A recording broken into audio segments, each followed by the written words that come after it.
would involve a military option for the U.S.? I mean, it's a civil war. I understand it's a terrible situation, but ultimately, why is it our problem?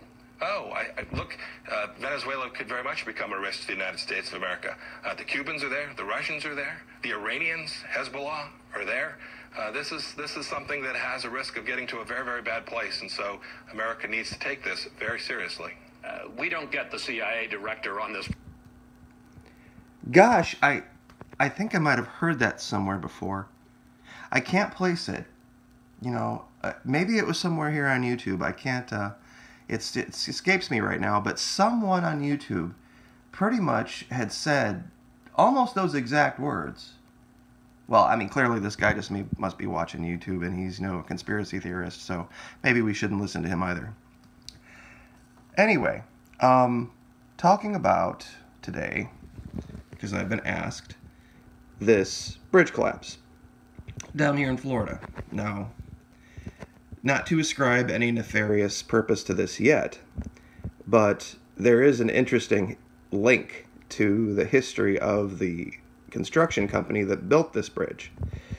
But there are a lot of moving pieces on this that could have led to this collapse. And I think the big thing down here that you would have to be in Florida to know this, it has been at night very unnaturally cold for this time of year.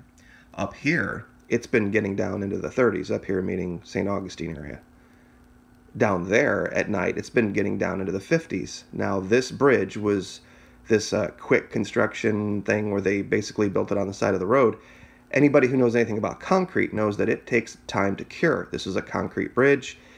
Cold weather hampers the curing of concrete. And they may not have taken this into their calculations when they thought this concrete was ready to be installed.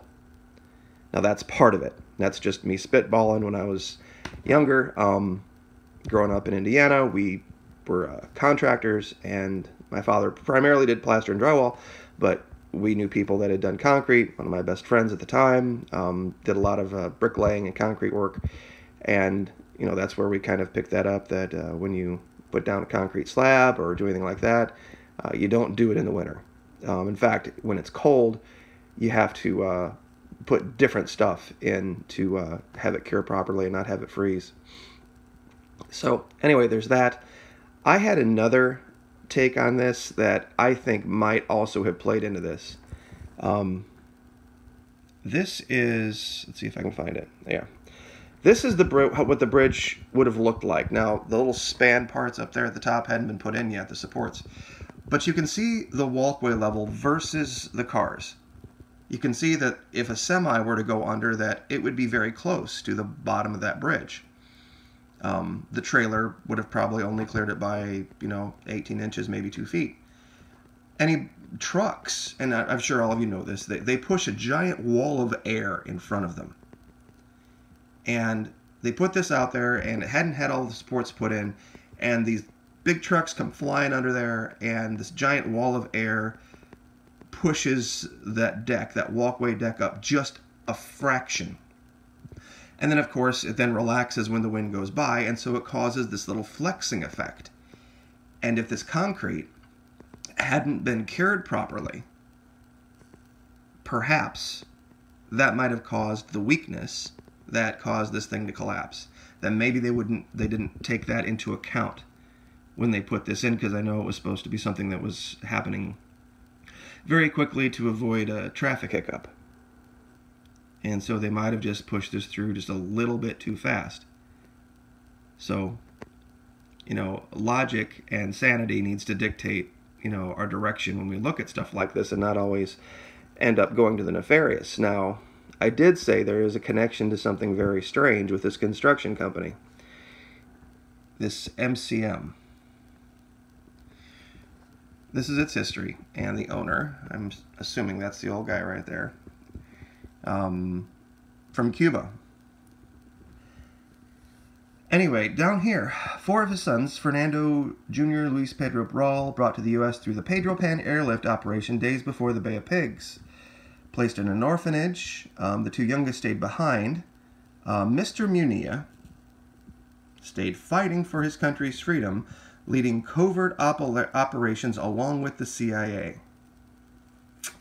So he made himself some enemies in Cuba. Arrested 3 times, managed to escape just ahead of Castro's henchmen.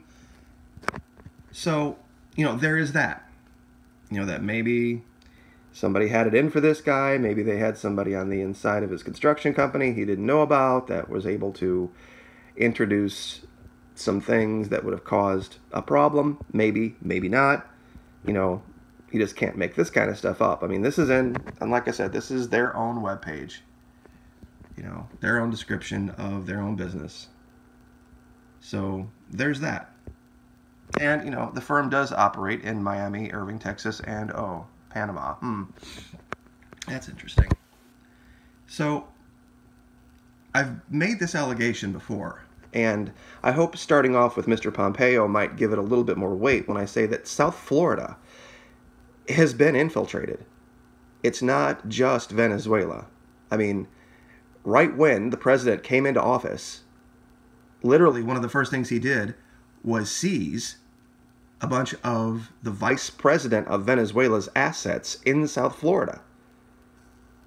Walid Makhled was the guy that actually was the front man for all of this, and so his people were here.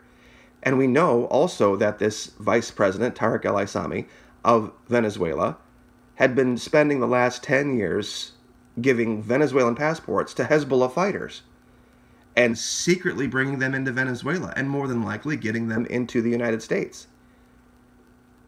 That's why I said, and they just had rolled up a big Hezbollah Iranian scam operation right down where the Parkland shooting happened.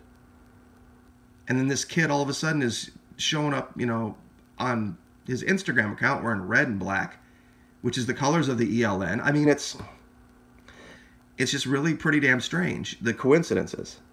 And then we have the instance of the bomb over in Cozumel, just on the other side of the Gulf of Mexico, where clearly they said the investigation showed it wasn't a timer, that it was remote detonated. That means somebody waited for everybody to get off and then blew the bomb. It was somebody who knew something about mining materials. What goes on in Venezuela and Colombia? A lot of illegal mining. So there's that. It's just a whole bunch of things all together. Now, like I said, this bridge collapse probably is just a bridge collapse. But I want to give credit where credit is due. Bert and Stacy actually put me onto this link down here, and it's on the last video. That was yesterday. And so you can probably find that link in that comment. And it goes to the guy who explains this. And what he says pretty much is what I'm trying to say, is that there's a lot of dominoes that would have needed to completely fall apart or fall at the same time for this to happen. So you could have introduced sabotage at any one of these levels. Now, it could just be lack of attention to detail. It could just be ignorance. It could have just been laziness or not paying attention. And all that could be true. But we do have some evidence that in this region, there are people who have designs on these types of activities. Mike Pompeo, the head of the CIA, and now our Secretary of State, pretty much just echoed the channel message. A year ago, I started pounding this drum about how this was going to be a problem for the United States, and it was going to get worse. And here we are a year later, and we're starting to see very strange things happening in Florida, the closest state to this region, in Cozumel. And we know that this was on the radar of the administration as early as February of his first year in office, when he called Secretary Mnuchin to dinner. And the next day, Mnuchin sanctioned Aissami and seized almost $500 million worth of assets that the current administrator continued.